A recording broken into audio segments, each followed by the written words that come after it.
Hey, what is going on everybody, and welcome to Fantasia. For today, we're going to be jumping into another session of Epic 7. Now today, got some more Epic 7 World Championships for you guys, and this time around, we have the main matches. That's right, we're actually heading in pretty quickly into all of this. The schedule is pretty tight, so in the next couple of weeks expect a lot more Epic 7 World Championship coverage. If you guys are interested in my coverage of this content, be sure to subscribe. We try to condense all of the matches down, and then we'll try to cover all of them in their entirety, unlike the highlights that I did for the preliminaries leading up to this. So, going on into this first match here, we have Poopest on the left side representing the global server, and we have Apocalypse on the right representing the Asia server. This match is starting off with Emma Landy pre-banned on both sides. Neither player wants to deal with her. We also have Zio and Lua out of the picture as well, which is going to make things quite interesting. You see Apocalypse opening up with a very typical pick. We got C. Lilius there, and in response to that, we got Emil Calric and Ocean Breeze Luluka, which is pretty good. So with this setup right now, we have Apocalypse answering with an LRK and an Aeola. Aeola's gonna be pretty decent at cleansing off the debuffs from the Luluka, also giving the skill nullifier for the team. LRK can also give a pretty hefty barrier to the team, acting as damage mitigation, and be able to deal some damage on his own. Now the entire team on the right side is actually quite weak to an Apocalypse Ravi, which we see Poopest pick up right here, and yeah, it's going to be quite interesting because the last pick here needs to be something strong. If there isn't a really strong fourth pick here, then Apocalypse could actually trap Poopest in draft with a Spectre Tenebria pick of some sort. Yeah, and there we go. We see a Yolha getting locked in. Now, Yolha's pretty good into an LRK. Kind of does what Blue Crow does into LRK in meta's past, where you soak up all the damage that's being taken from LRK's S3, and then you just throw your own S3 back and you delete something in return. Now, Apocalypse is going to go for an Alencia here, which is not actually a terrible choice. Alencia is pretty good at injuring down the Ravi, potentially solo DPS her down too. You can strip the immunity buffs and defense buffs with her S3 after Luluka and Calric go. And you can also injury down the Yolha, preventing her from using her S3 as a burst to nuke one of your units in return. Now, the last pick there of Ilanov is a little bit strange. I can kind of see where they're going with this. Probably just trying to double down the injury and get as much as you can out there. I just really think that Spectre Tenebria was probably the pick here instead of the Ilanov, just because you can, there's only a single target A Ravi, right? You're definitely banning that Lionheart Surmia. We're not even talking about her. Because if you're a first pick player, like Apocalypse was in this match, you're drafting to fight the first 4 units that Poopest drafts. So with an APOC Ravi as the only DPS unit on the other side, I think that they probably could have gotten away with a bit more than Ilanov and Alencia. So Ilanov's going to be the sole DPS on the right side. Obviously LRK is kind of a supporting DPS with a nuke in with his S3 every now and then. But for right now, we see the C. Lilia starting off, getting the provoke off on the A Ravi, just kind of pushing her back so that she can't really take her turn really quickly. I think the Luluka just lets rip the S3 here. I don't see a world in which she holds on to it, because when Aeola procs and she gets pushed up, right, Aeola's going to go ahead and probably use her S3, but you already have Hand Guy on your side of the field for Poopest, so you can cleanse off the Aeola debuffs. Right, so there we go. Aeola cleansing the blind, which is actually the better one to cleanse, in my opinion. Silence is annoying, but you can at least deal some damage with that. If you miss, you basically lose all your damage output. ML Coward gonna go, just cleanse off the debuffs from Aeola. So not much of a standstill here, not much of a face-off between these two. Usually it's like Hand Guy holds his S3 until Aeola pops her S3, and then Aeola just never pops, so Coward never pops, right? But we see both players just ripping all their S3s here. LRK coming in for some damage as well. Apoc Ravi taking absolutely no damage at all. No proc from the Ilanov, that kind of sucks, because you really want that S2 for her damage output. 50-50 shot with that S1 to use the S2 instead. We've got the attack down coming out on the Ilanov. The barrier is actually going to be really useful from the hand guy here because it provides APOC Ravi some, well, I guess you could say a barrier against the injury damage that could be coming in from this Ilanov. Now, there isn't much damage on the right side, and that's the main issue. APOC Ravi has a huge advantage over this Ilanov right now, because APOC can also injury her down, and if you injury down the Ilanov, her damage output's going to get reduced even more. Hand guy's already lapped over here, so he's going to be taking another turn. And just going to be poking down this Ilanov. Now, the Vigor buff is going to be helping out a little bit in terms of mitigating some damage on the right side. But, you know, Luluka also provides the team a defense buff, which is pretty hefty. Let's see, Ilanov can go ahead and use her S3 now. This will give herself a crit damage buff, but look at her max health already. Only 17k health, right? It's not the greatest amount. Meanwhile, this APOC Ravi sitting here almost 27k health, 10k health more than this Ilanov, and it's not going to be looking too good. A-Ravi's just going to rip the S3 into this Ilanov, putting a ton of damage, 9k damage right there, and Poopest just flexing his damage right here, saying, you know what, you have no sustain units, at least I have Luluka, you know, I have Hand Guy with the barriers. There's no healing on the right side, and this Ilanov is not on any type of healing artifact, so yeah, it's not really going to work out too well. Just chipping her down here. If the Luluka S1s could push up the Yolha, and Yolha might be able to S3 this Ilanov, I don't think it will kill though. She's only missing about like 1,000 health. So he's gonna do it though, Poopest. Let's see what he does. Oh, not quite. Ilanov living with like 300 health. Poopest laughing over there in the corner. Yeah, a little disappointed that he didn't get that kill there. Yeah, so Ilanov goes in with the S2 onto the A-Ravi. A lot of injury coming in there. Not too bad, but the problem is no other unit can really hit this APOC Ravi and chip her down. Right? Ilanov's the only unit that can take care of her. But we see the Provoke coming out, which is not too bad. Ocean Breeze Luluka, though, I think has her S3, so she can pop that if she wants to. Hand Guy gonna go ahead and take the turn. He could just S2 and finish off the Ilanov right here. Okay, yeah, he is gonna go ahead and do that. He does have S3 available, but he definitely wants to hold on to... Oh! That is a Holy Sacrifice Ilanov! I was wondering why there wasn't a artifact proc. I was wondering what she was on. Normally when a unit attacks, if they're on a damage artifact, it flashes it on the screen so that you can see what artifacts they're running, but oh my god, okay. So, Ocean Breeze Luluka coming in again, missing the Ilanov there, so Skill Nullifier helping protect, and that's actually perfect timing! So, Poopest now can't finish off this Ilanov. This A-Ravi is going to go in and break that Skill Null though. And LRK, yeah, LRK still has a while until he can use his S3, and that's the main issue, right? If there's no AoEs on the other side, they can just ignore the LR Crown. He's not really going to be doing much. Now, speaking of not doing much, Ilanov, wow, that damage was abysmal, pretty much non-existent there. Didn't even break A-Ravi's barrier only up until like the very end. You got a couple hundred chip damage, yeah. And so Apocalypse gonna be giving up the first match. So Poopest taking an early lead here with his draft, right? I think Apocalypse screwed up a little bit. Should have gone for something like Spectre Tenebria, other units that are good into APOC Ravi. Could be like Sylvan Sage Vivian. You could also have things that don't die in one hit, so like Roy is also pretty good. I love using Roy and Sylvan Sage into APOC Ravi as a solo DPS. He could have tested his luck with something like an LQC, although that's typically not the best idea into Hand Guy, because he can just strip all her buffs and then put attack down on her, so that's not great. And Apocalypse didn't really have a cleanser or healer to back up the LQC. Alright, but moving into this here, Poopest, we just see a runback of the exact same draft here. Apocalypse going for C. Lilius, Aeola, LRK. We got the Hand Guy and Ocean Breeze Luluka on the left side as well.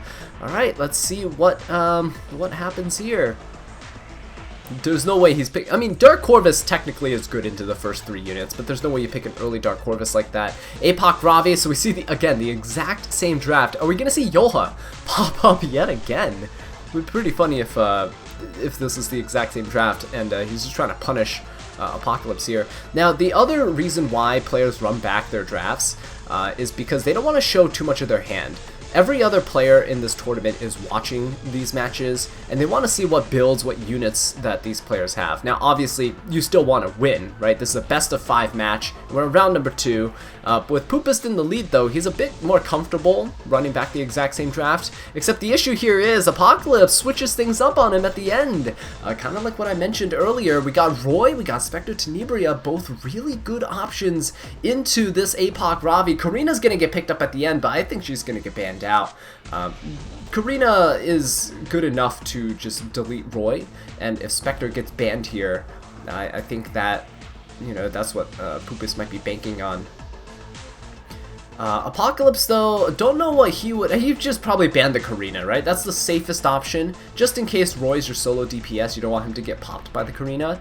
And both Roy and Spectre are both good to the A Ravi, so we'll see. Oh, interesting. Okay, so Karina gets banned out, kind of like what I expected from Apocalypse's side, but the Aeola is going to be taken out here by the Poopest. Interesting. The only reason I can think of right now in which that he'll take out the Aeola is he sees the Roy, he sees the Spectre, and he goes, there's absolutely no way that my A Ravi is going to be able to deal with all that. So he's taking out the Aeola maybe to help him out in the later matches. Again, this is a best of 5, right? So if he loses this, it's a 1-1, and there's potentially 3 other matches to go, and he might not just want to fight Aeola at all. I mean, I feel that. I hate fighting Aeola myself, and she's permanently pre-banned for me in RTA. So we'll see how this plays out. See, Lilia's taking the first turn yet again, not afraid of the Ocean Breeze Luluka. She's on Circus Fantasia, I didn't notice that last time. So she has a bunch more effectiveness built in now with her for her non-attack skills. We see Luluka going ahead and buffing the team, cleansing, and going for her extra hit. Let's see if she's able to hit the Roy. She hits the Roy! Wow. Silence and a blind. That's pretty nasty. Now, Roy does have extra hit chance because of his Flame Alchemist buff, but, but the hand guy stripping his barrier and put the attack down on him, saying, no, we are not letting you have any damage here. I think what Poopest can do now is just focus down this Roy, because every little bit of chip damage is very valuable. Look at how much Roy has, right? 7,200 health. That's not a lot of health, and with Hand Guy, if you're able to hit like a 1k with each S1, it's still going to be enough to just chip him down slowly and deal significant damage. There is damage mitigation with LRK on the right side, so you have to watch out for that. However, the Roy is going to have Chatty. You saw at the beginning of the match he had that barrier. It's from Chatty. So once you get him down to half health, he will definitely be able to get a nice chunky barrier. It could definitely be stripped, though, if you use your ML counter. You time him wisely, you turn cycle him, like right here, you pop your S3. You'll be able to turn cycle him and get your S2 back, so you can strip that Chatty barrier and then continuously just try and chip down the Roy. Now, Roy's on lifesteal, right? And he currently has full fighting spirit, so he'll be able to pop his S3. He still has attack down, and he still has blind. We'll see if he actually pops it or if he just holds on to it for his next turn. Right, LRK goes for the S3. Not much damage coming out at all. Counter Yoha is not really doing all that much right now. She is countering, but she's not really outputting anything. Oh, nice little miss there. If you're Poopest, you're loving that. So if Roy held onto his S3, he'll be able to get a really nice chunky heal on the next turn. So perhaps it's not the best idea to dump some damage into him right now. Maybe chip down something like the Sea Lilius, but and then use A Ravi to injury down the LRK. Alright, Guardian Ice Crystals, keeping this Luluka alive. I mean, that defense buff is putting in quite a bit of work. He's going to try and chip down... Oh my god, it's a lot of damage, actually, onto that Sea Lilius. Okay, he's going to go into the Luluka. I would say that, at this point, you just use your S2 with a Hand Guy onto this Calric. You want to put that attack down on him. Right, there we go. So, look at that. I mean, Hand Guy by himself was able to take out, what, 3,000... damage on this Roy. So if you focus down the Roy, it could work, but you have to wait until after his S3, where his fighting spirit is basically reset here, and you'll be able to get a bunch more damage. Even like little counterattacks like that onto the Roy matter quite a bit. It can help mitigate so much damage. Or sorry, the damage kind of adds up. This Crow is mitigating damage though. That's why the Chatty didn't proc earlier from the Roy. When you attack Roy and there's damage mitigation, you actually don't deal the half of his health as damage. You would, how it works is it calculates you doing half his health as damage. So let's say he had 7,000 health. It'll calculate you doing 3,500, and then the Aureus kicks in, and then they take a percentage of that, which is why you didn't see the Chatty proc from that Roy there. Coward probably did more than the damage required to get Roy down to Chatty range. Now, oh, look at that. The smart soul burn there by Apocalypse. So getting that extra hit there into this Luluka, basically, it actually might have saved him here, because if that Luluka was able to survive, I think she had her skills up, right? That would have been pretty bad here. So Roy getting hit down, and finally we're starting to see some tempo swing into Poopest's way. Apoc Ravi can't rip an S3 here into this Roy. I would probably just S1. Oh no, I would probably just S1 to the LRK. I don't think that's gonna kill. It doesn't. Oh, it doesn't kill. It just barely leaves him alive. And I feel like that's the case with so many of these matches in the E7WC, right? So many units, even in the preliminaries, have just been living with a few hundred health, and it's absolutely disgusting. So, yeah, the save Ravi, not able to take out the LRK there.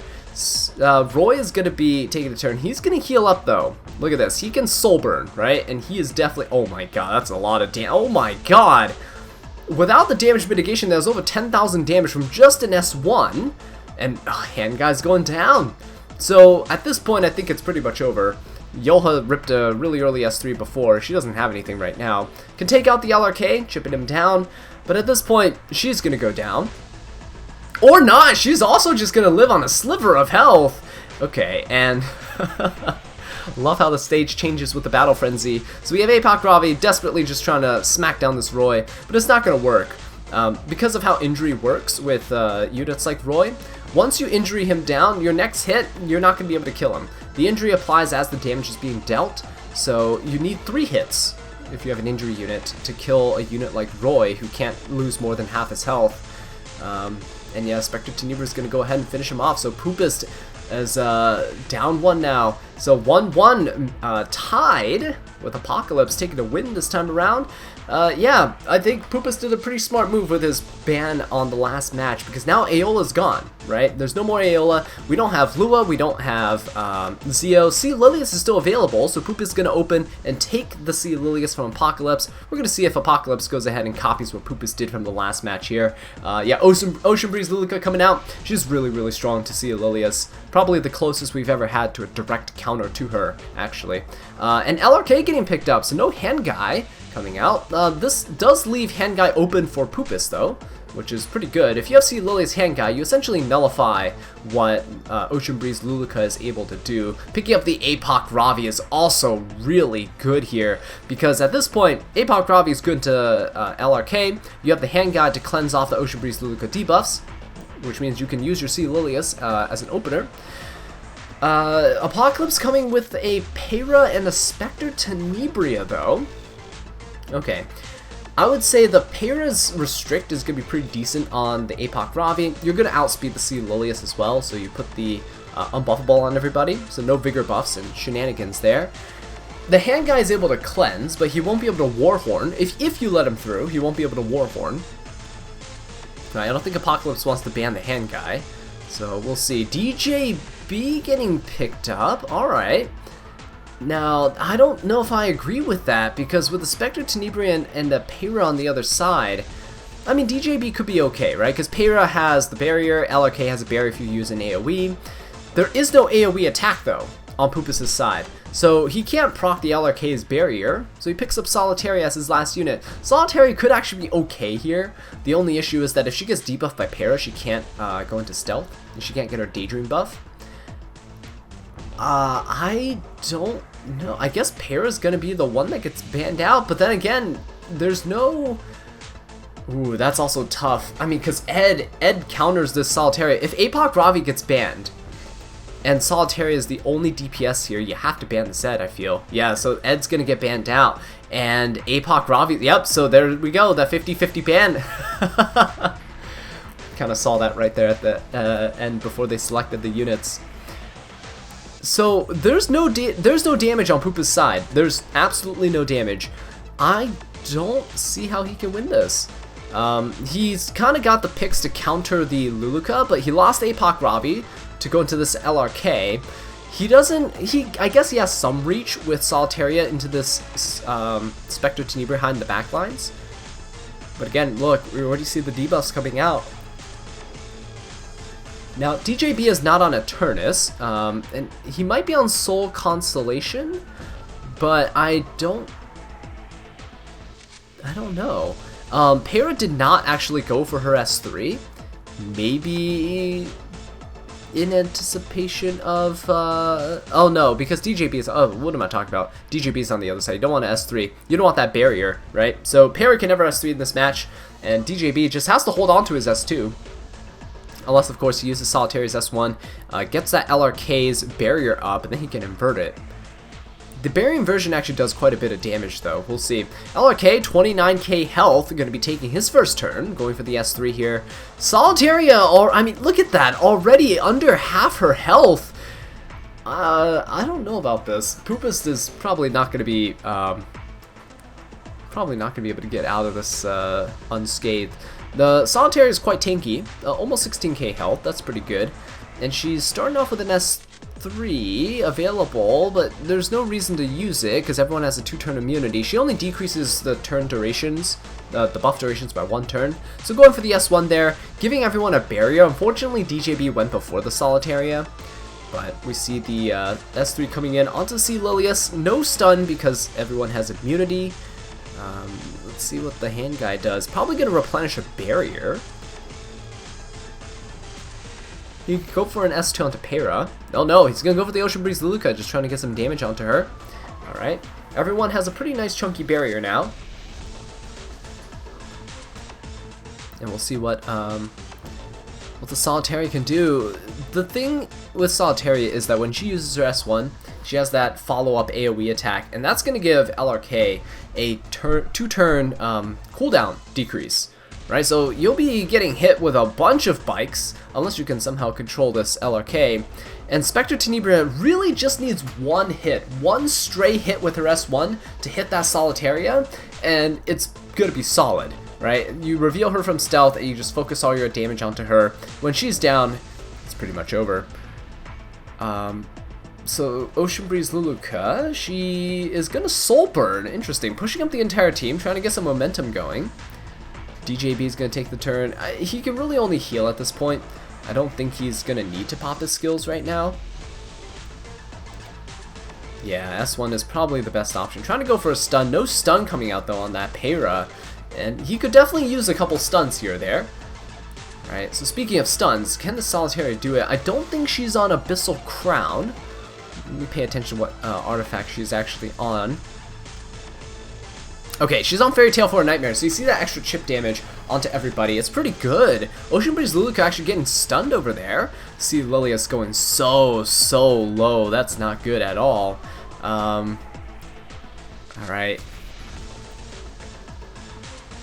The debuffs that Solitaria puts on the team are actually significant. You see things like unbuffables, which is pretty good here and there. Attack down, right?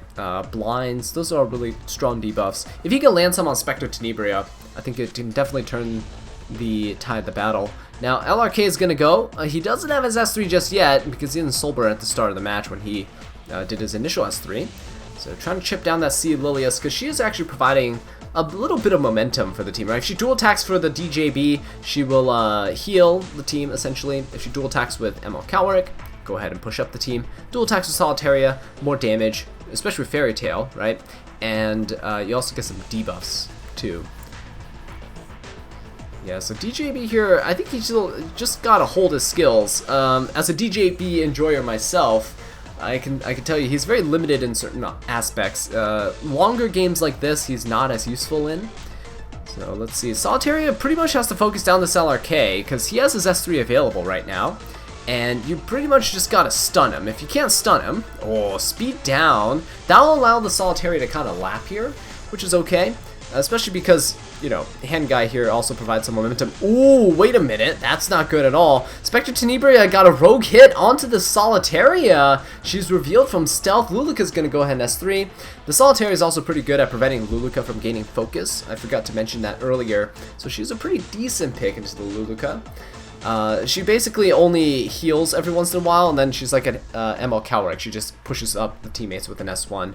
Fortunately, she's on Guardian Ice Crystal, so she can do a little bit extra, even when it's not her turn. And yeah, this Solitaria really needs to control this LRK. I feel like if he gets another S3 off, it's pretty much over. Solitaria is going to Soul Burn the S3, so 2 chances now, because she takes an extra turn. 2 chances to stun. Okay, there we go. Stun onto the LRK. And what will Solitaria be able to do here? Focusing the Para now, getting that decreased hit chance. Ooh, got a stun onto that Spectre Tenebria with an unbuffable. That's kind of big. She still has a defense buff here, but the Fairy Tail for a Nightmare, applying true damage to Apocalypse's team, is giving Poopest a little bit of an edge here. I can't see a world where Solitaria manages to solo, though. You see how much health there is on the right side, and Ocean Breeze Luluka gets to occasionally heal as well. But the thing here is that both LRK and Spectre are stunned, so they lose these turns. Ocean Breeze Luluka can attack the Solitaria, but now she's cleansed of her debuffs, and with that cleanse, she should be able to stealth again and get that Daydream buff. So Luluka's soul burning just to try to turn cycle his team. I don't know how I feel about that. I'd probably save the souls for the Spectre Tenebria. I mean, he's already soul burned twice, right? That could be a Spectre soul burn. Then you get 2 chances to get lucky and kind of hit this Solitaria out of stealth. Now, one thing to know is that Spectre Tenebria right now actually has her S3 available. So when she S1, she can only hit a single target. And Solitaria is about to take this next turn. Oh, nice little stun onto that Para. So Solitaria now is going to be stealth. No one can hit her except this LRK if he can S3. And Solitaria is going to try to focus him down to get that stun yet again. Oh, and Poopest! Oh yeah, he's having a good old laugh right there in the corner in the top left. Apocalypse kind of feeling the heat though. You can definitely see the difference in demeanor in their webcams. So Para actually goes down. LRK half health. Spectre Tenebria looking pretty low as well. I don't know. Can Poopest actually do this? I think you just heal with DJB, right? You want to keep your Solitaria as healthy as possible. There's nothing to invert right now, because again, there's no barriers. Yeah, so focus down this LRK. He's healed a little bit with Guardian Ice Crystals, but with Frenzy building up here, I think the damage from Solitaria's Fairy Tail might actually start to become overwhelming, especially because, look, LRK is taking a lot of damage from this Aureus, because all the true fixed damage on the other units that damage also gets split up by Aureus, right? Okay, so DJB has to pop his S3 here. Look at his team. It's just barely trailing behind that LRK. So gotta push everybody up and then try once more. I think, yes, he did just get enough souls with Solitaria to soul burn once more. She has her S3 available. Here's the thing, even if Luluka pushes up the Spectre, it is not going to matter if Spectre took the turn, because, again, she can't hit 2 units, and Apocalypse has no souls, so I think this Solitaria might actually just be able to destroy this LRK. Yeah, there he goes! And is this AoE damage? I think so, because that splash damage and then the Fairy Tail for a Nightmare. Poopest taking that match with the Solitaria solo DPS. That is absolutely insane. I can't believe I just saw that happen. Wow. Wow, that's disgusting. Oh man.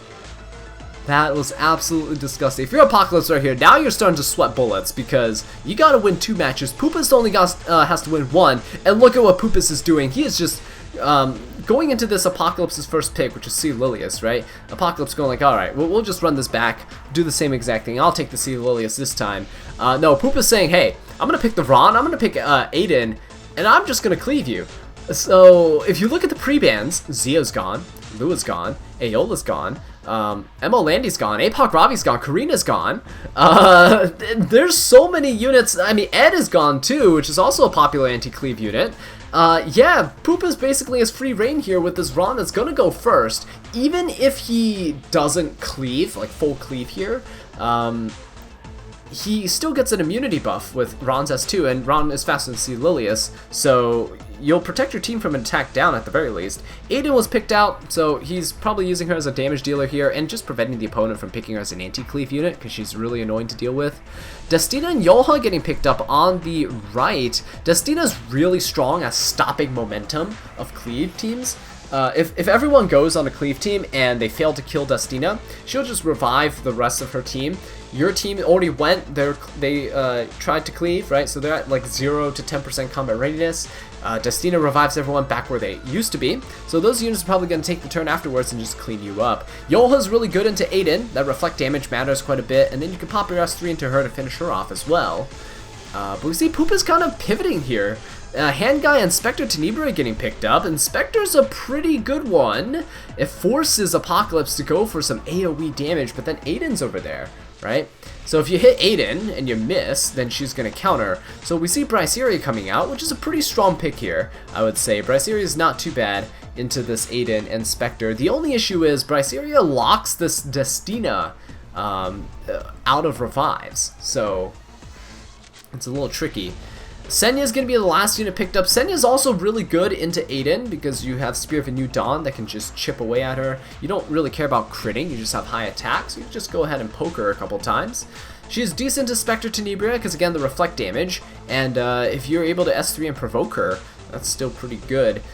You could probably kill her with just reflect damage and then S3 alone if the Spectre's squishy enough.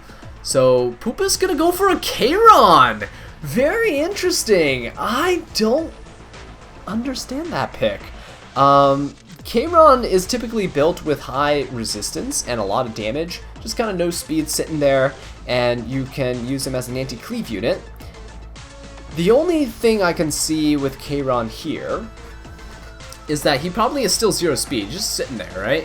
Is he? I think he is. Yeah, I don't think it's a speed Kayron. So it might actually just be a full damage nuke Kayron. Yeah. I think there are a couple of them running around, actually. A lot of people have been using Destruction Kayrons with Wind Rider. So you stealth, right, after killing something, and on your next turn, you just go absolutely ham, because Wind Rider gives you so much attack. You just build Destruction, get max crit damage, and just kind of sit there, and you're chilling. But we'll see what happens. Ron proc the Senya there. I think he RNL'd, so he hit the C. Lilius for some more free damage. Oh my god, Poopest. C. Lilius going to give everyone the Vigor buff. That's going to help the Senya stay alive. And C. Lilius gets a turn cycle out of her own debuffs. Gives herself a nice chunky barrier, not too shabby. And I think Destina might just S2. The C. Lilius kind of push her up here. Keep up the pressure, keep up the tempo. And most importantly, keep this C. Lilius alive. So Spectre gets to go. I think she's just going to S3 the C. Lilius. I don't think she's going to hit anyone else. Yeah, there we go. Try to stun her. Make her lose the next turn. Very, very nice. And Aiden can go. I don't know if she wants to S3 here. If she S3s, everyone will be invincible, which is not terrible. But, okay, opts to just go for an S1. Shepherd of the Hollow is the artifact that's on her right now. Right, and now Senya's going to go and pop her S3. At this point, Kayron's going next. Okay, there's no attack buff on this Kayron. Aiden actually manages to counter. The C. Lilius is pretty low, though. If this is actually a full damage nuke Kayron, he might be able to kill. So he's going to go for the S3. There's no reason not to. And he is going to grab himself. Oh, he's going to grab himself the attack buff. He's stealth as well because he killed the C. Lilius. So Wind Rider kicking in. His next hit is going to... Oh my god, it's going to hurt. It's going to hurt. It's going to be like getting run over by a truck. And with how crit works, right? Because Smilegate put a post out explaining how crit works. Because Senya has anti-crit, it's a 50% crit resistance. If you have elemental advantage, so if you're a fire unit and you're attacking an earth unit and they have anti-crit, you actually have an extra 15% chance to crit on top of that. So really, Kayron has a 35% chance to miss this Senya, and he has a pretty high chance of critting her. So we'll see what happens. Ron, everyone's invincible, right, because the Aiden. Smart on him to hold on to the Aiden's S3.